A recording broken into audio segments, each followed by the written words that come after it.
Hey guys, Joe here from XFoxGames. Check it out, we got the new Nerf Rival Flex here.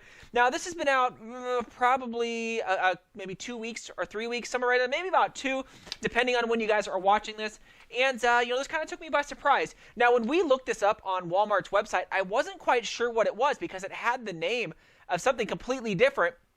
But someone gave me a link and said, hey, this is where I ordered it from, and this is what I got. So we ordered it, and yeah, this was, about $20, $20 to $25. So it's a little bit on the pricier side, but still I think it's kind of a cool blaster. A little gimmicky, but it is what it is. Now, before we even start, guys, yeah, definitely subscribe if you guys haven't already. Get in on the giveaways. I know I say that 1,000 times, but I really want you guys to be able to get in on those giveaways so you can win the cool stuff. Anyways, let's hop right in and take a look at this box so we can see what this thing's all about.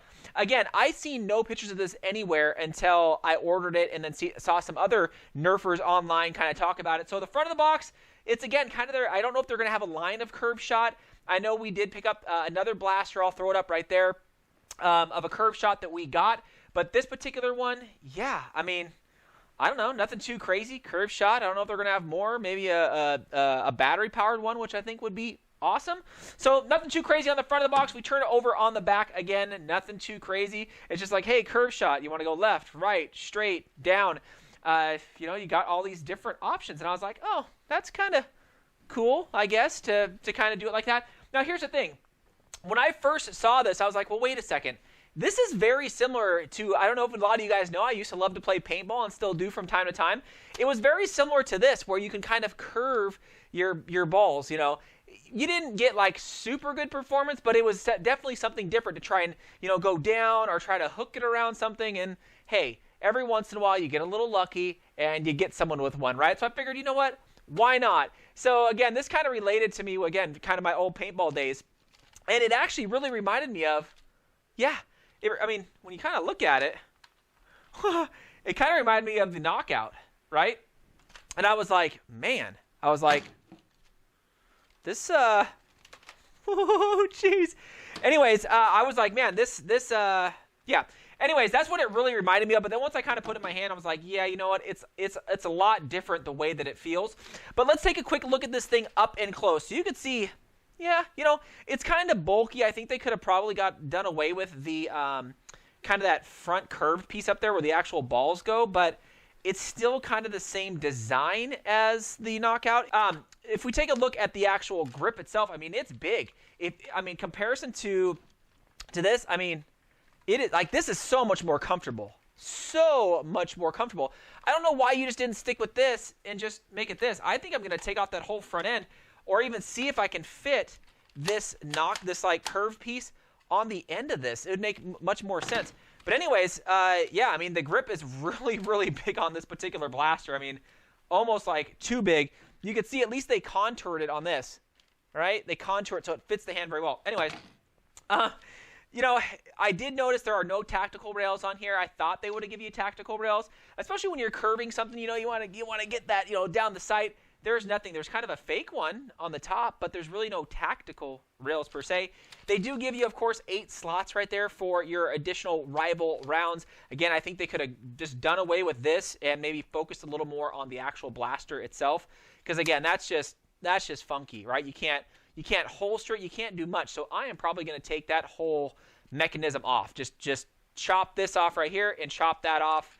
And I don't know, hopefully there's not a big friggin' gap on the bottom when I actually do that. But I think it would just be so much more better. Now, one thing I did notice about this particular blaster that I thought was kind of cool was it does have a little sling mount here. So again, if you aren't going to holster it because of this, at least, hey, you got a sling mount, right? So you kind of can come up.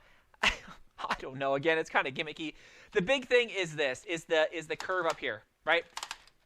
Curving, depending on which way you want to curve it, there is like this little piece of, I don't know, it's like a little hard piece of rubber.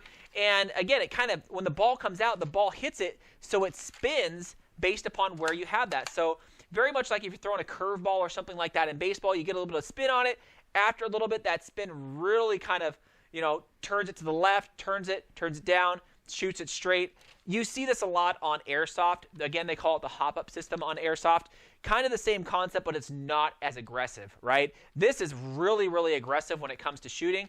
Now, one of the things I had an issue with on this particular blaster is loading it. This is actually my second one that I've got, and I've had the same issue on both. There are a few other Nerfers who talked about this as well. Like, gosh, you see that? Like, look at, like, there. Okay, so let's see if it fires. Okay, it didn't do it there. But kind of loading this thing, oh my gosh, it is hard, and both of them were the same way. I got both of them back to back, well, about a week's difference after I completed my first one.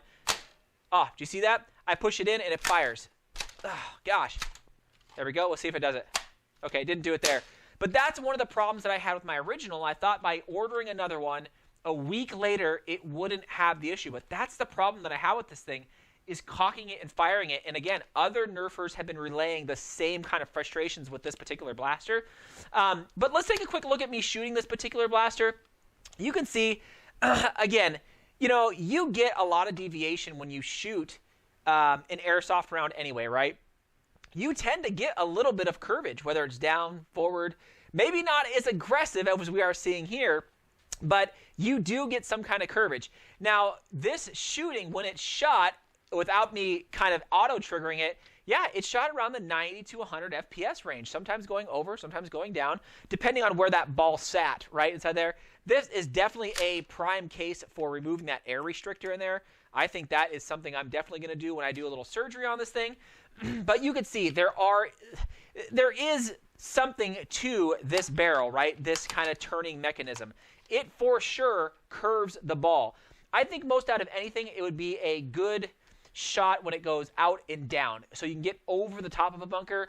I don't really think you're going to go around something, but going over the top and down is definitely something that is doable.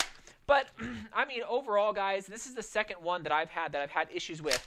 Gosh, that I've had issues with. Look at, okay, let's see if it does it. Nope. See? Okay. Anyway, it is the second one that I've had issues with when cocking and priming it. Again, other Nerfers have kind of relayed their kind of frustrations with it. You know, if it worked great out of the package, kind of like the cocking mechanism here, I've never had an issue here. I wasn't sure if you were supposed to do that here. Like, you pull it, and then do you push it back up? What? I wasn't, like, quite sure, and I don't really like that. Just having it sticking out like that is kind of weird. I wish they would have just mimicked this, right? Gosh, this whole mechanism right here is easy to pull. This thing shoots hard. You guys know all about it. I wish they would have done it here. And maybe I might take this out again and shove it down one of these, because they look very, very similar when you kind of look at the mechanisms there. They look very, very similar to where you're like, okay, you know what? I think I can almost mimic both those inside there. But again, I like this particular blaster if it were to work. I'm not going to buy a third one just because I feel like I'm going to get, you know, the same issues out that I had this one. But let me know what you guys think of this particular thing. Again, it is kind of gimmicky. It is something new, but it does remind me of technology that already exists, again, kind of in the paintball industry and in the airsoft industry. Definitely leave it down in the comments if you guys have issues the same way that I had issues here. Again, second one and a same thing. Usually, sometimes if I get one and it's kind of funky, usually the second one clears it up, but it's pretty much the same thing. Anyways, let me know what you guys think. Leave it down in the comments. Thanks again, Fox fans.